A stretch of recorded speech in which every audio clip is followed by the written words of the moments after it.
السلام عليكم متابعينا الكرام، تحياتي لكم أينما كنتم وارتحلتم. موعد وتوقيت مباراة المنتخب الوطني المغربي ضد المنتخب أمريكا في دور 32 في كأس العالم أقل من 17 في قطر 2025. إذا متابعينا الكرام، قبل ما نبداو ما تبخلوش علينا باللايك ديالكم، من يشترك في القناة يشترك فضلا وليس أمرا.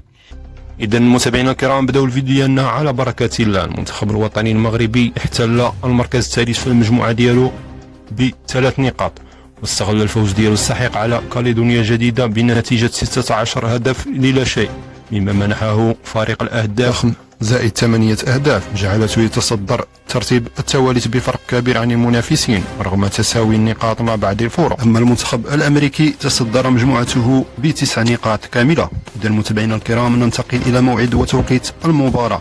موعد المباراة يوم الجمعة على الساعة 4:45 بتوقيت المغرب وتونس والجزائر.